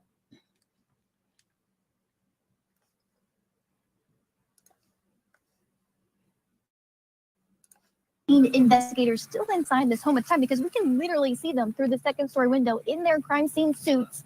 You know, they cover themselves so they don't leave anything behind as they collect forensic evidence. We can see them up there on that second floor. All right, at this point, I'm driving home from Home Depot and I'm listening to this. And I'm like, is this girl for real? Is she really for real making such a big deal that crime scene investigators are there? Wow. Just wow. Still working. But in the meantime, the third floor, there was the middle window on the third floor. The light was on when I was live with you last. Now the light is turned off on the third floor. But before we noticed the third floor window light, the light turned off. Okay, lights are off, genius, because they're putting luminol. That's why they turn the lights off, genius. It's not rocket science there, girl. Through the window, there were photographers up there, like we witnessed on your show just moments ago on the second floor, CSI taking photos. As we can see now on the second floor, they're taking photos. So they're still actively working this scene. They've been here all day long. It's been roped off with crime scene tape. We see the victim's vehicle still parked out front. We've seen investigators walk in and out of the front door of this home carrying giant boxes, I presume full of evidence. On the backside, we witnessed investigators, of course, taking out evidence from the back door, which is the second floor of this house, through a sliding door. They were actually dusting for fingerprints on the back window pane next to that sliding door. And this is almost a week after 4 University of Idaho students were found brutally murdered inside this home. And what we've been hearing in the report, what's being reported, is that 2 of the victims were on the second floor, where we see now the crime scene investigators collecting forensics, and on the third floor of this home is where they were actually located. Also finding some like, this girl's getting paid like $250,000 a year, for real. And I'm listening to her, I'm like, is she really this serious? Okay, crime scene investigators are there. They're using luminol. They're doing pictures. This is not this big of a deal, dude. Details from the Moscow Police Department this evening. They're confirming that, of course, the 4 murdered inside were stabbed to death multiple times while they were likely asleep. Some had defensive wounds. Maybe they heard what was going on and woke up. We don't know, but we're confirming there's no sign of any sexual assault or what maybe some have speculated as motive in this crime. Also, there were 2 surviving roommates in this multi-room home that were unharmed, and the detectives have ruled them out. They believe that the two surviving roommates and a young man that is seen in video at the food truck where two of the victims were hours before their death, they've ruled them out. They are not involved in this crime. Additionally, we learned from the police this evening that any rumors that these victims had been tied or gagged, that was not accurate. They still, though, aren't releasing who called 911 because they're saying that these murders happened around maybe 3 or 4 a.m. last Sunday morning. Police were not called until noon, and they arrived to this home with the front door wide open. They've released that there's no signs of forced entry in this home. And when we've been here, we've noticed that the front door has a door handle with a security code lock pad that some sense of maybe security here at the home, but they say no forced entry, and it's still no murder weapon. That's when I was saying earlier that it doesn't mean just because they had a lock pad doesn't mean that they had it on. These are college kids that think they're invincible. Found still no suspect or suspects named.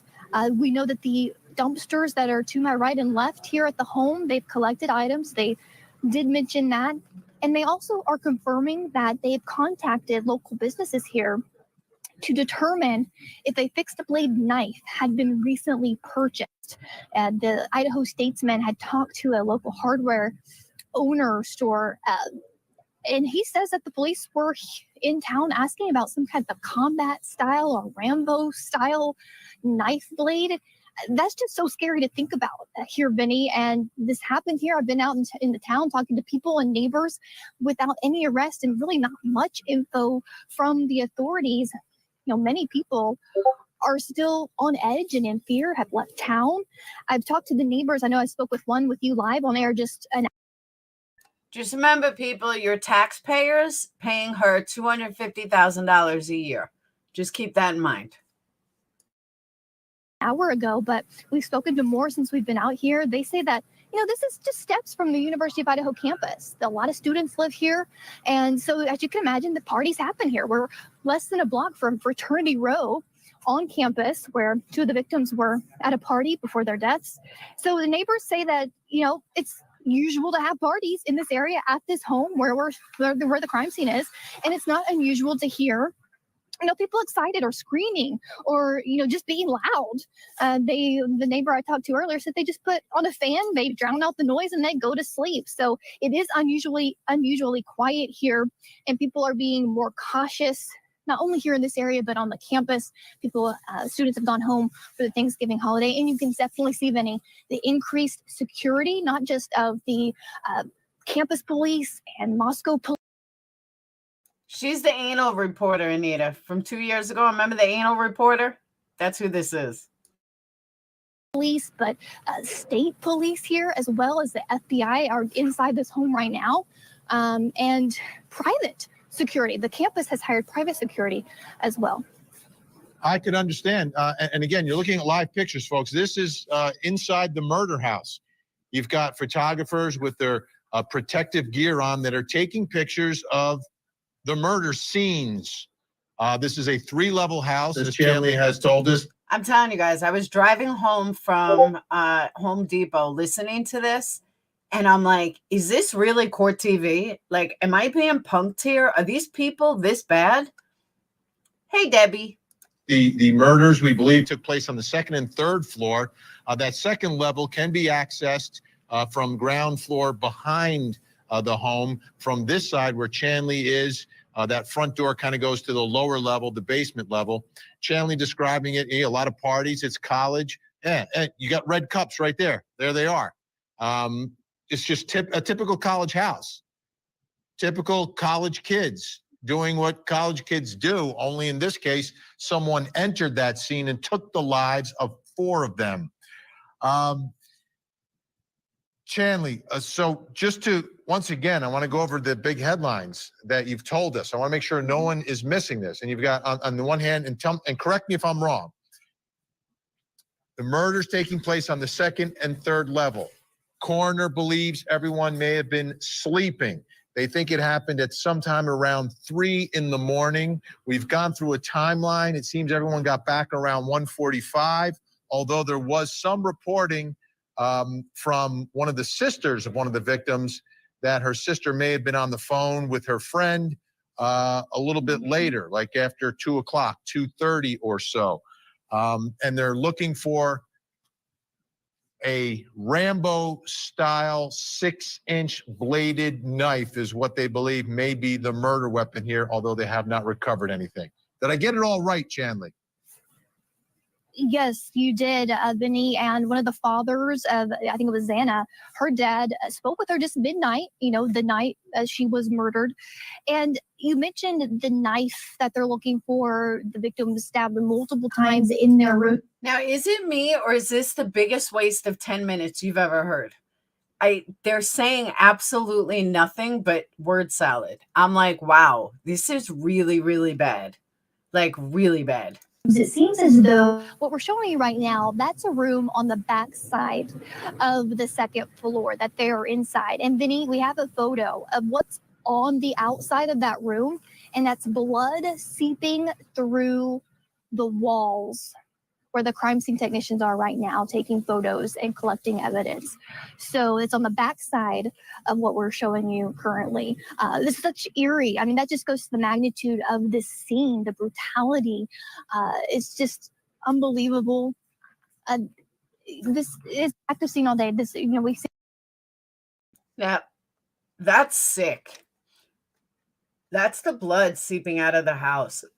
That's sick. That's some serious blood. And you're going to tell me that the roommates didn't see anything? The roommates didn't hear anything? Come on. Look at that. That's insane.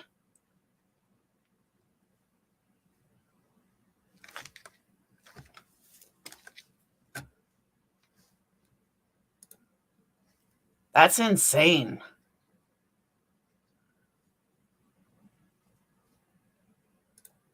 Oh.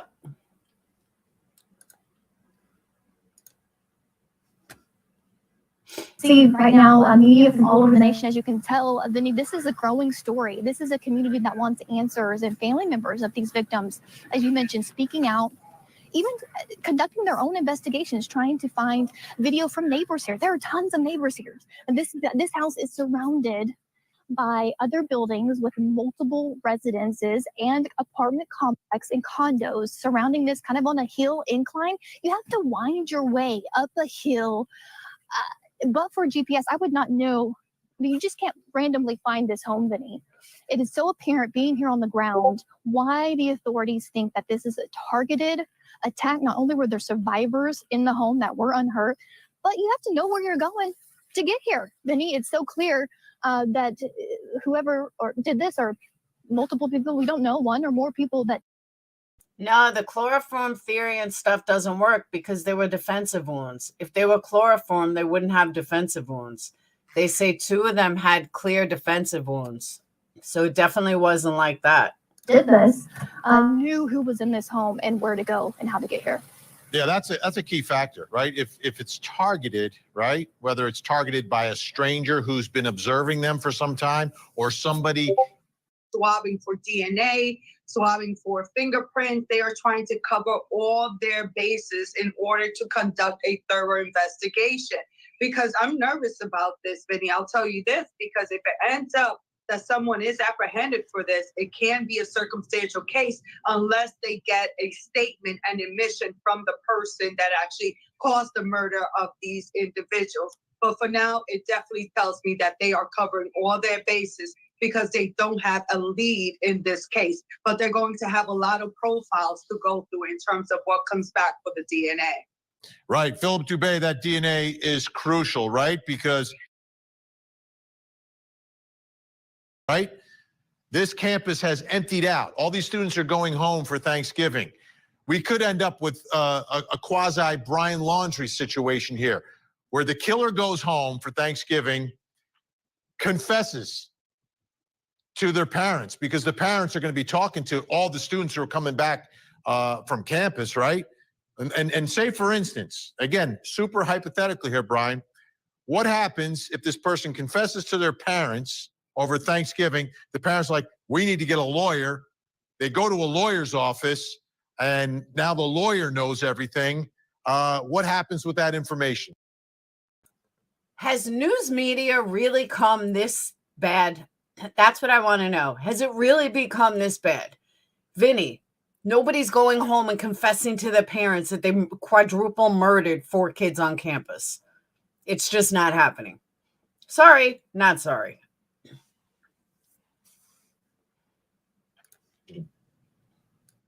Nothing.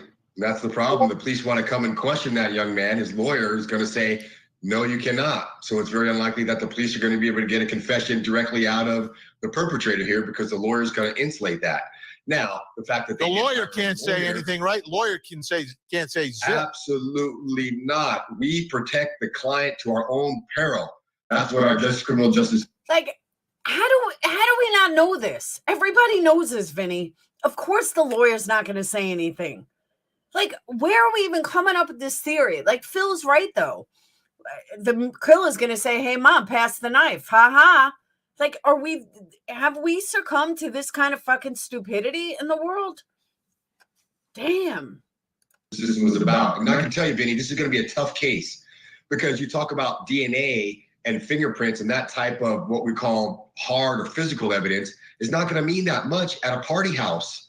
You know how many people's DNA has been in that house? You know, That's a great point. That's a great point, Brian. For their fingerprints, my DNA's there. Sure, I partied with her. I partied with these guys. No, you know what it is, Anita? It's not that I'm fighting with Vinny, but I feel like Vinny's gotten orders from above to dumb everything down to the point that it's beyond dumb. Exactly, Garden. We have us older ones just don't understand. Like, I just feel like they dumb everything down so bad that you really have to be stupid to like even listen anymore. Because like all this I heard from where I said like that other guy was on, and I was driving him from Home Depot, and I'm like, this is what we've really come to, this kind of stupidity that you have to repeat that a lawyer can't do anything? Like, whoa, just whoa.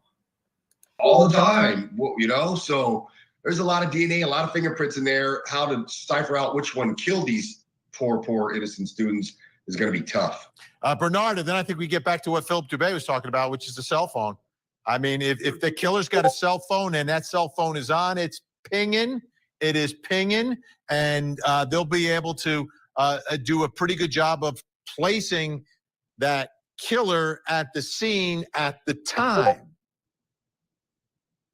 Yeah. I mean, that happens at times, and it does help. However, you got to think that if they even recover, they're going to recover a whole bunch of cell phone data. So they're going to have to go through them individually. And when they investigate these individuals, they have to figure out who had a valid reason to be at this location, and they'll bring him in. But just like Brian said, if they decide not to speak, they don't have to speak. So we're back to square one, but at least the investigators and law enforcement have people that they have placed in the area. And it could work both ways. It works for the prosecution, and it could work for the defense. If there's a prosecution, be like, wait, there were other people that were in the area at the same time. Have they been excluded? Also, we're also assuming that whoever the perpetrator was had their phone on, or there was some kind of usage on their phone. Because if your phone is off, it is not going to ping in any location if your phone is off.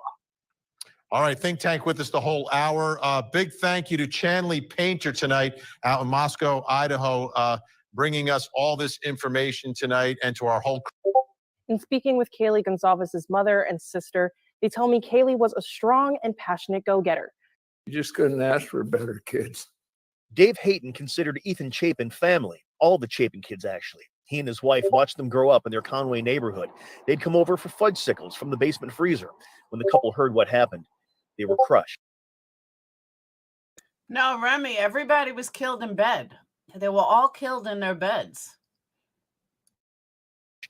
She's crying. And she says, Ethan's been murdered. Yeah. I just you just can't get your head around it. All three siblings attended the Conway School before moving on to Mount Vernon High, where Ethan played on the basketball team and graduated last year.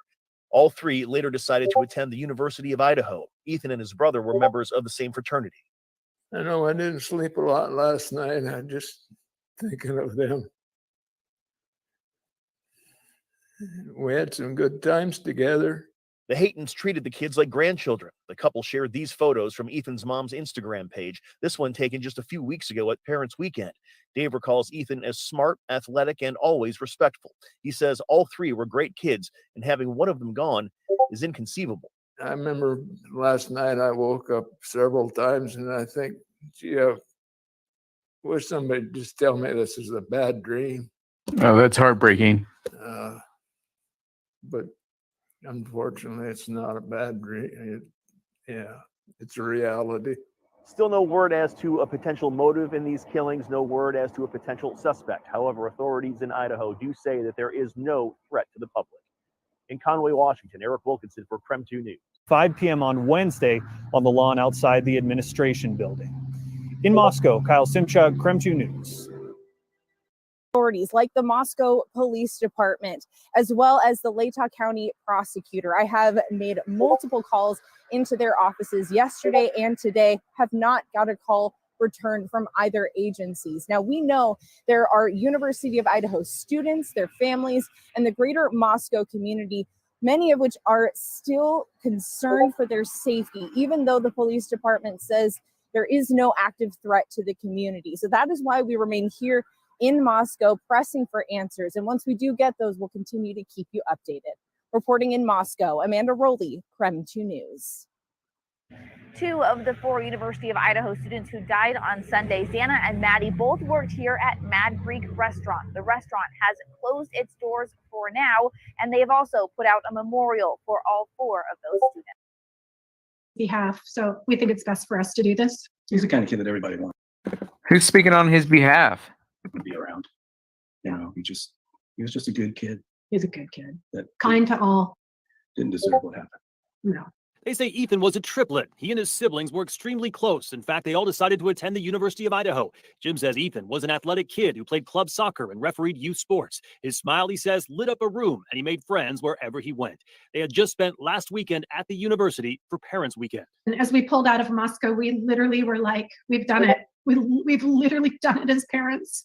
We've created 3 incredible humans that will go on and have something great to offer to this world. Honestly, all 3 of them. A week later, as they grapple with this horrific loss, they say they're determined to keep moving forward for Ethan. But we will not let this sink us or sink our kids, because if anything, they have to go on and shine Ethan's bright light on their own.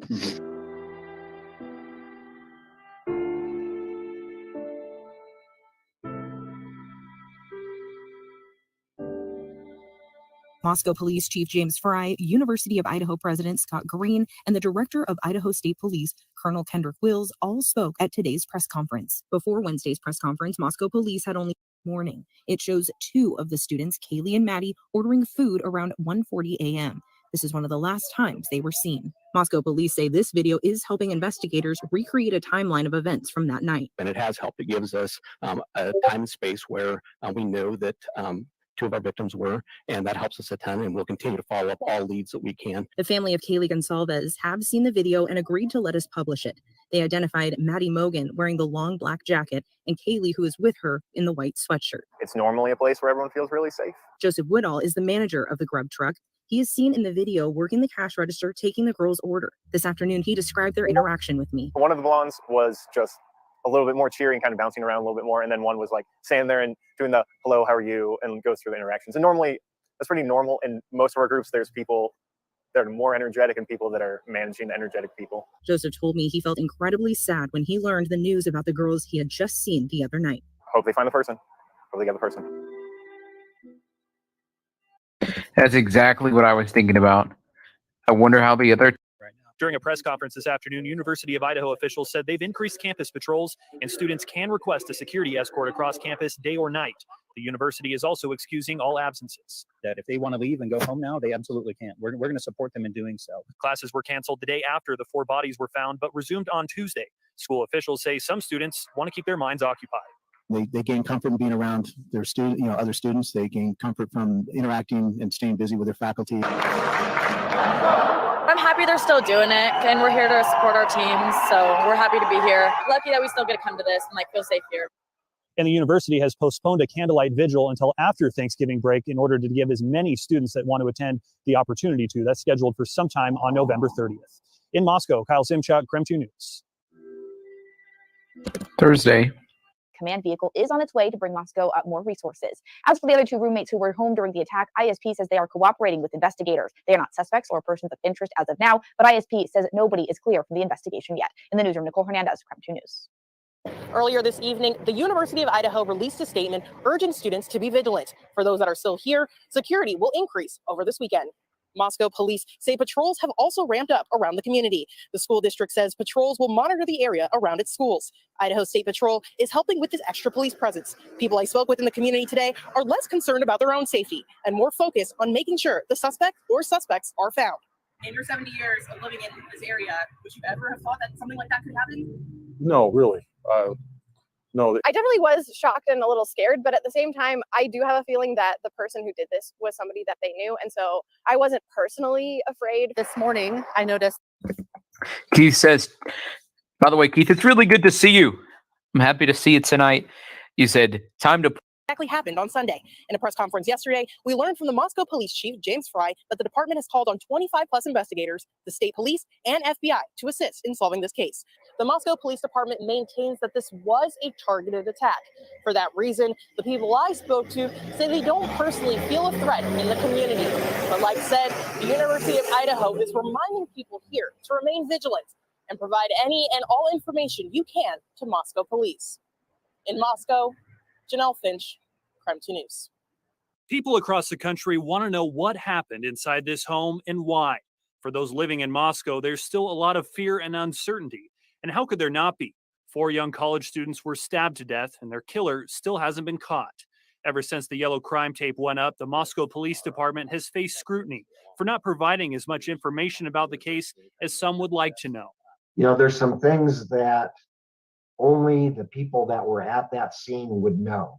And so you definitely don't want to release that information to the public. Gary Jenkins is the former chief of Pullman Police and now serves in that role for the WSU Police Department.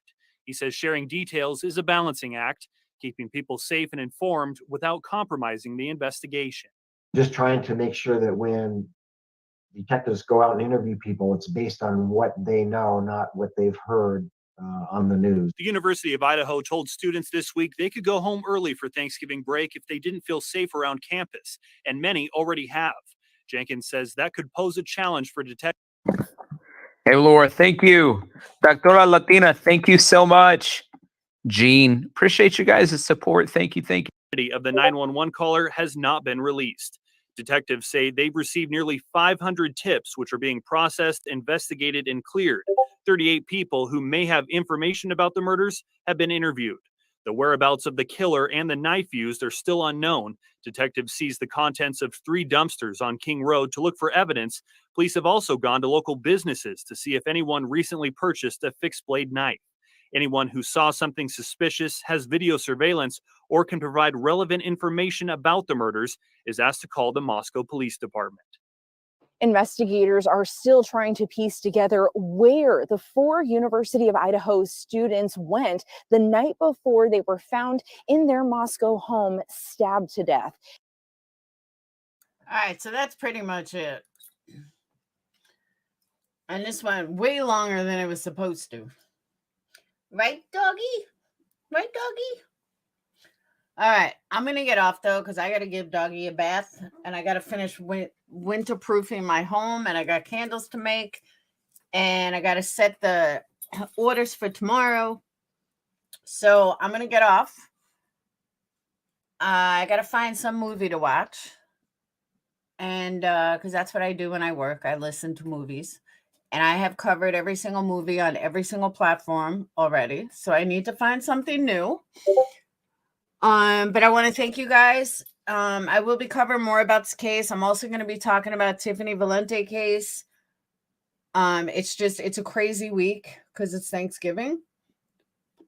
And I got lots of candle orders that I have to make and ship. So there's that. And I'm sure I'm going to have a lot more candle orders. So I'll see you guys later. Thank you guys for super chats, PayPals, Cash Apps, joining me, everything in between. I promised you guys no more drama, and I meant it. So let's get true crime back to where it was. And I will see you all later. Peace. I don't think I've watched Echo, no. But I've watched every dumb comedy. Deuces. Yeah, I've watched every dumb comedy out there. So, all right. I will see you guys later. Choo choo. Peace.